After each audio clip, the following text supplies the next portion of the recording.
Pour ne rater aucune de nos vidéos, n'oubliez pas de vous abonner et d'activer la cloche. Mercredi, Le Monde, sidéré, apprenait la proposition américaine d'occupation de la bande de Gaza et de déportation de ses habitants, au mépris du droit international et de la morale la plus élémentaire. Lors d'une conférence de presse aux côtés du Premier ministre israélien, Donald Trump a déclaré que les États-Unis allaient prendre le contrôle de la bande de Gaza et la reconstruire. Un projet qui amènera selon lui la stabilité à cette région. La Côte d'Azur du Moyen-Orient, cela pourrait être quelque chose de tellement magnifique. Côte d'Azur du Moyen-Orient, nouveau Dubaï, une zone économique spéciale, paradis pour les investisseurs et des nouveaux habitants qui en auraient les moyens. Donald Trump parle de Gaza comme s'il s'agissait d'une zone industrielle qu'il faudrait transformer en joli quartier d'habitation de Floride, par exemple, bordé de parcs, de petits lacs et pourquoi pas d'un golf, c'est sa passion. La proposition a déjà été relativisée par la Maison-Blanche. Alors est-ce une tactique de la part de Trump pour scandaliser et faire diversion du coup d'État plutocratique en cours? On peut aussi prendre l'annonce au sérieux et y voir un nouvel avatar de l'impérialisme américain. Difficile de départager les hypothèses. C'est simple, ici, en dehors de 2 ou 3 parlementaires fanatiques de Donald Trump et complètement incultes, personne n'en croit vraiment ses oreilles. Je vous propose de faire l'hypothèse qu'il y a une logique derrière ce projet mêlant business et épuration ethnique, en se plongeant dans l'idéologie néolibérale et libertarienne de la Silicon Valley. Ce ne sera pas une explication certaine et exhaustive, mais une piste pour saisir une certaine cohérence entre cette menace et l'idéologie nouvellement arrivée au pouvoir aux États-Unis.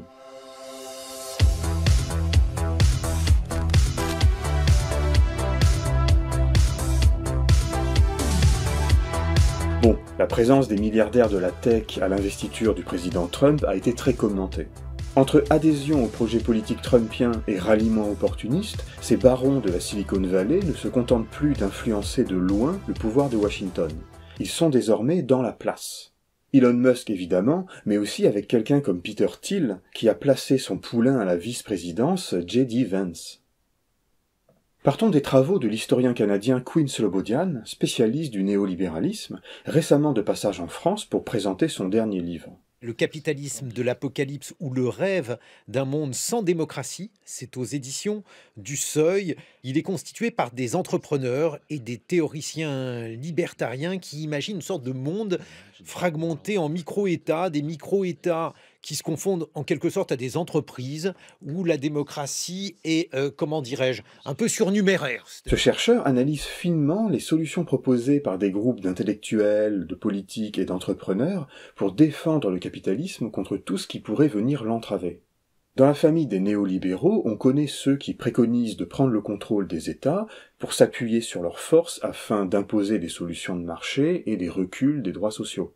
Il y a aussi ceux qui insistent pour limiter le pouvoir des États par des institutions supranationales, comme l'Union européenne ou l'Organisation mondiale du commerce, afin de garantir la sécurité des capitaux, les droits des investisseurs et la concurrence fiscale. Mon nouvel ouvrage, dit Quinn Slobodian dans Libé, traite des personnes qui adoptent l'autre solution, qui consiste à réduire les capacités d'action des États en scindant leur territoire. Ceci est réalisé soit en formant des enclaves à l'intérieur d'un pays, avec des règles très disparates, comme les zones économiques spéciales au Honduras ou en Chine, soit en essayant de créer de nouvelles zones extérieures avec leurs propres règles. C'est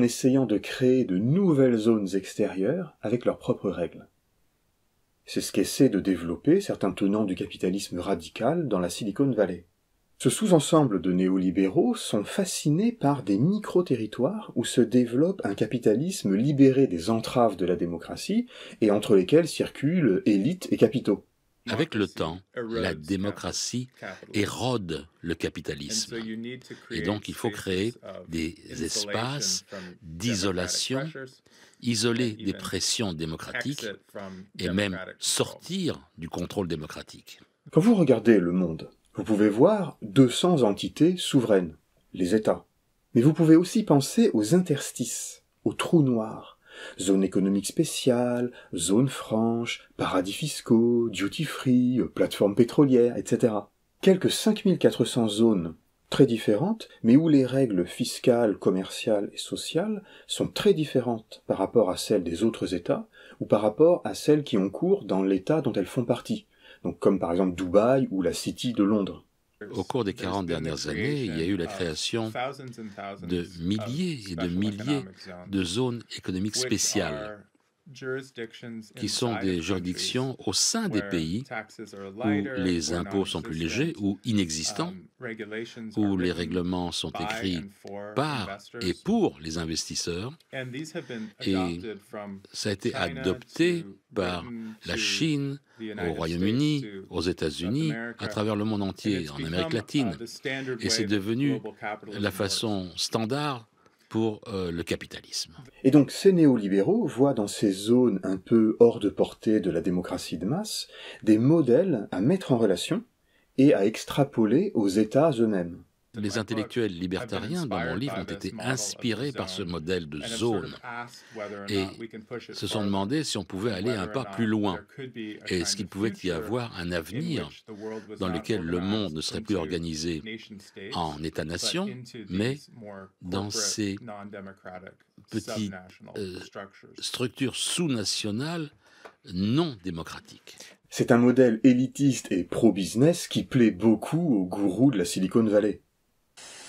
Voyez Peter Thiel, très bon représentant de ces penseurs entrepreneurs qui poussent vers un capitalisme post-démocratique.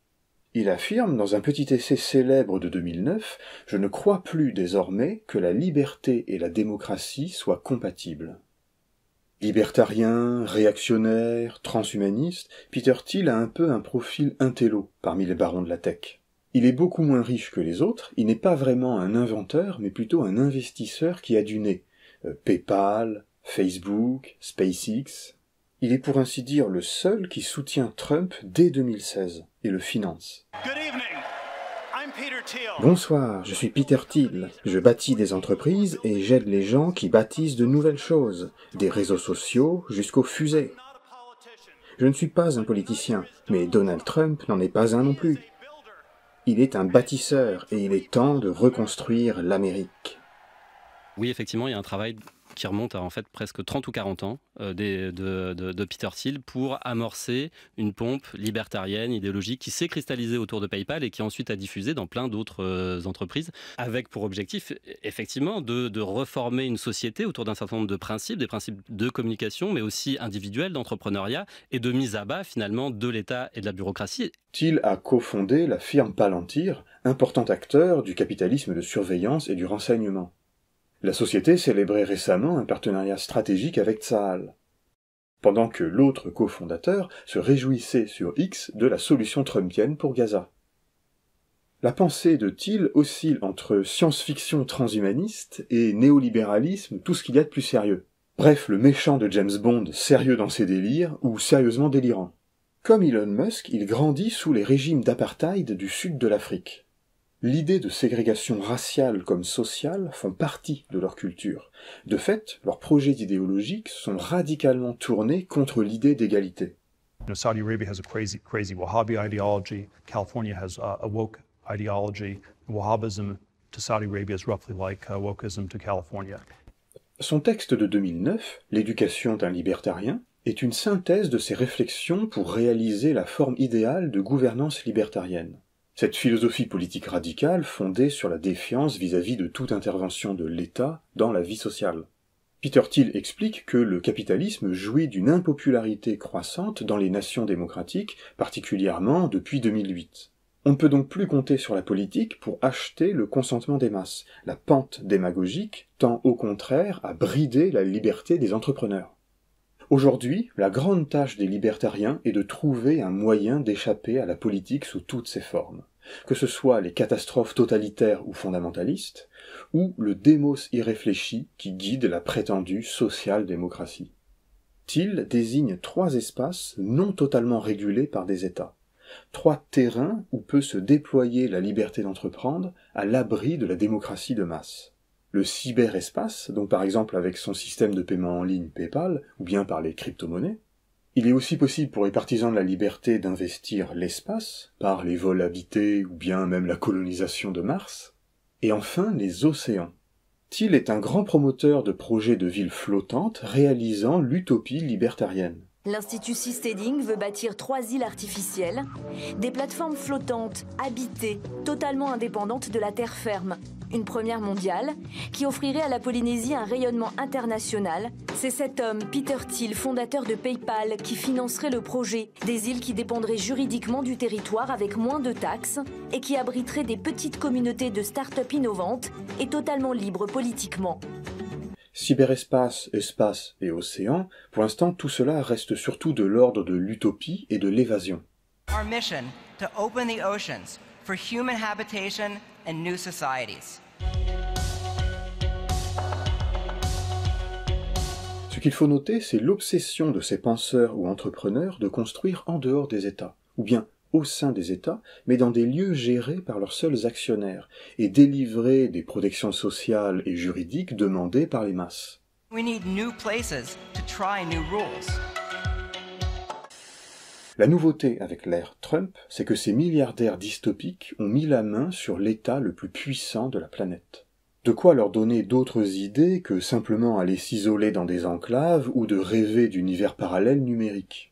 Une partie des arguments de mon livre, c'est que ce désir de créer des nouveaux États, d'échapper à l'État, cultivé par certains libertariens, s'est transformé en désir de prendre le pouvoir dans un État existant. Donc la capture de l'État par quelqu'un comme Thiel, cette théorie signifie que les États-Unis eux-mêmes sont maintenant le laboratoire pour un nouveau genre de politique. Bon, on a d'abord affaire à des gens qui veulent défendre leur business et qui cherchent des voies pour évoluer dans un capitalisme le plus libre possible. Les politiques, par exemple, en faveur desquelles se trouvent des gens comme Elon Musk, sont destinés à décentraliser le pouvoir et à créer plus de concurrence entre les États et à un niveau local. Si on suit Slobodian, ces milliardaires libertariens vont probablement chercher à utiliser la puissance américaine fédérale pour décentraliser un maximum et multiplier au sein des États-Unis les zones échappant au fonctionnement du reste du pays. Dubaï, le Liechtenstein, ce ne sont pas des nations traditionnelles et pourtant, je pense que ce sont les modèles sur lesquels des gens comme Peter Thiel opère. Comment est-ce qu'un État énorme tel que les États-Unis est transformé en quelque chose qui ressemble à ces petites entités comme Hong Kong et Dubaï?